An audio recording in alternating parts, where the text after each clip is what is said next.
Hello, so my name is Peter Vincent. I'm from the Department of Aeronautics at Imperial College, and I'm going to give a brief overview of the academic component of the Hyperflux project. So I'll start with our motivation for doing the work. Essentially, our motivation is that current industry standard computational fluid dynamics tools have limited capabilities in the sense that the majority are based on the Reynolds average Navier-Stokes or RANS approach, which is designed for solving steady flow problems. However, there's a whole bunch of problems of industrial relevance that are fundamentally unsteady and often associated with complicated engineering geometry. So there's a few examples here. Obviously, things that have flapping wings or rotating structures have unsteady flows associated with them, but also fixed wing aircraft at high angles of attack have associated unsteady flow phenomena. And these RANS approaches are often not suitable in this regime. So we're trying to expand the industrial CFD envelope and create a new range of technology that's well suited to solving these unsteady flow problems. This challenge has been identified in various literature. This is a quote taken from the now rather popular NASA Vision 2030 study, which says what I've just been articulating, which is reliable use of CFD has remained confined to a small but important region of the operating design space because of the inability of current methods to accurately simulate unsteady turbulent flows. So our objective is to move CFD from this current so-called RANS plateau, and we are going to try and do this with a combination of high-order accurate numerical methods, and in particular flux reconstruction schemes that we're interested in here, combined with the capabilities of modern massively parallel hardware platforms such as GPUs. So that's our sort of slide that illustrates how a combination of flux reconstruction plus modern hardware is going to allow us to solve these types of unsteady flow problems with relevance to engineering. So a very brief overview of the flux reconstruction approach without going into too many details. It offers arbitrarily high order accuracy in space, and it can work on unstructured grids. And this basically means you can achieve high levels of accuracy in theory for a given computational cost, and you can also work in the solve problems in the vicinity of complex geometries. So for these unsteady flow problems over complex engineering geometries, we would contend that this is a suitable technology. This is just a slide that illustrates in very broad terms how flux reconstruction works. So if we're using flux reconstruction to solve this simple 1D scalar conservation law where U is our solution, F is our flux of the solution, in the 1D domain omega, the first thing we do is split the domain into separate elements. We represent the solution with polynomials of a given degree k inside each element that are allowed to be discontinuous between elements. And then we use the flux reconstruction approach to build degree k plus 1, so 1 degree higher than the solution, representations of the flux that are C0 continuous within each element. And we use these then to update the solution in time.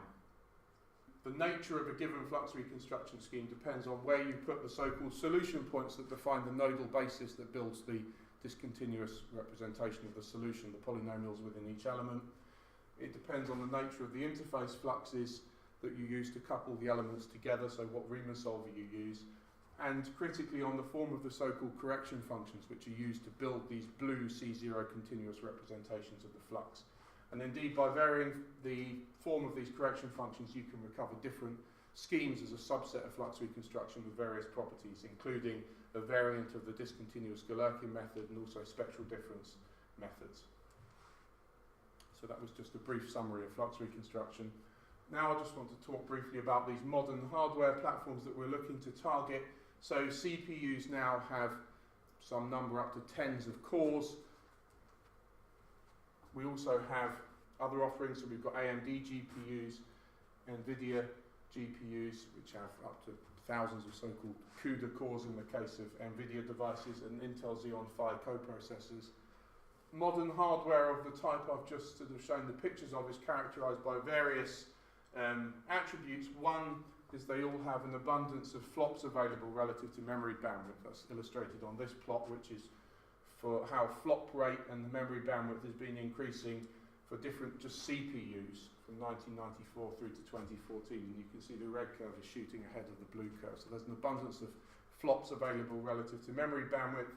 And also all of these flops come in a massively parallel fashion. And so you need to think about how to exploit these flops in this parallel context when you're developing algorithms.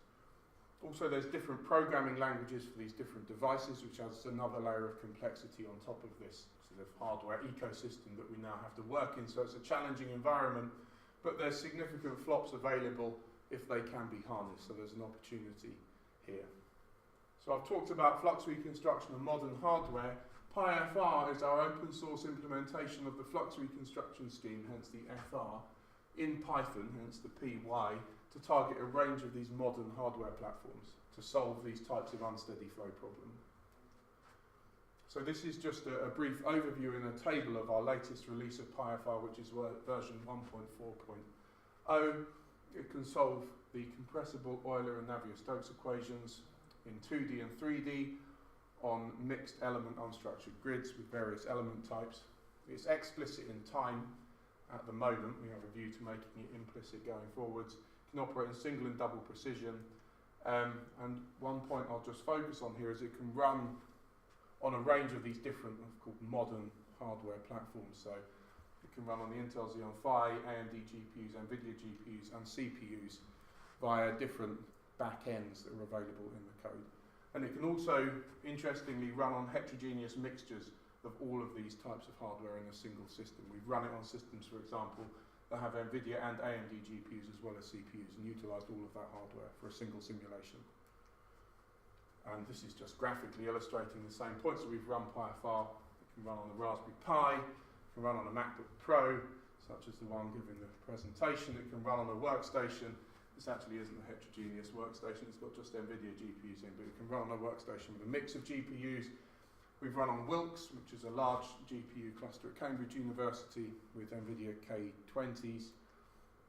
We've run on Pitt State, which is, I think, the largest GPU cluster in Europe with K20Xs. This is at the Swiss National Supercomputing Centre. And all the way up to Titan, which is the world's largest GPU cluster with 18,000 K20X GPUs. All from a single code base written in Python with just over 8,000 lines of code now. And it's all open source, BSD licensed. So you can go to the website that's listed here, www.pyfr.org, and download the software, and there's a couple of journal papers now that give the full details. So finally, I want to present some results, specifically results from the Hyperflux project. One of the tasks that we completed as part of the Hyperflux project was to implement rotating frame ALE formulation and sliding interface formulation in PyFR. So here's just a simple example of an Euler vortex resolving Euler equations, and it's a vortex being translated diagonally across the domain, and we can see that the centre part of the domain is rotating and there's a sliding interface. Another task within the Hyperflux project was to implement shock capturing, subcell shock capturing approaches. And here's just another simple two-dimensional demonstration of PyFR running a case with a shock.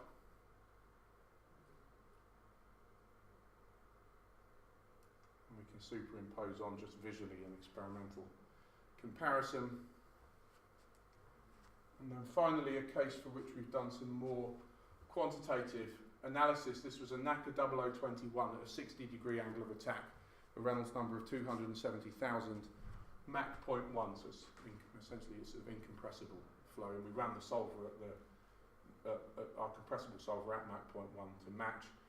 And there's both experimental and a whole range of computational simulation data available for this test case. So this is an animation of the flow behind the aerofoil, so it's at this high 60-degree angle of attack. You've got a highly separated flow behind the aerofoil, very unsteady. This is experimental data for CP on the pressure and suction surface of the aerofoil, so the front and back side of the aerofoil.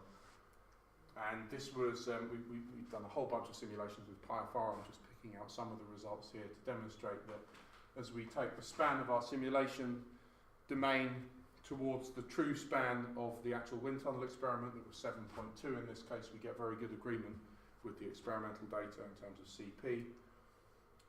This is a plot of CL and CD, the lift and drag coefficients. We put the experimental data point, this is time averaged, as was the previous plot of CP. Time averaged CL and CD experiment. This is a range of different data points from previous CFD simulations as part of the Decider project, which is a European collaborative project. I should point out that these were done at a range of different spans. There's a range of different parameters that were changed between these simulations, so you need to drill into the detail to understand it in full, but nonetheless our PyFR span 7 simulation got very good agreement with the experimental data. I'll put that on there with the blue point now. And finally, here's the spectra, the experimental spectra for the lift coefficient and comparison with the spectra we obtained from PyFR simulations. We seem to get quite good quantitative agreement with these various pieces of experimental data that are available. And finally, just a couple of slides talking about the scaling properties and the performance of PyFR on large systems. So this is a plot, I'll show in a second, of weak scaling on PISDANT, which is the machine at the Swiss National Supercomputing Centre. So weak scaling is where you increase the number of GPUs with the problem size. You have the same loading per GPU, you keep it constant, and you would expect the normalised runtime to stay as 1, which is on the red line. We have very close agreement with the red line from the blue data points all the way up to 2,000 GPUs. In this case, that simulation here at the end was 32 billion degrees of freedom, achieving 50% of theoretical peak double precision flops on the hardware. And then a similar plot for strong scaling. This is where you have a single problem that you split down over more and more GPUs, and eventually this will tail off because you either you run out of work for an individual GPU to do relative to the interconnect cost. Nonetheless, from 50 up to 400 GPUs, ideally you'd want an 8x performance increase. We get about 6.2, so it's still pretty good. And that's it. So this is the team of people that supported the work and the various funding sources. And certainly should acknowledge the provision of compute resources from both within the UK, the Emerald facility from the Centre for Innovation, Wilkes at Cambridge University, and then critically PISDANT at the Swiss National Supercomputing Centre and Titan at Oak Ridge National Lab.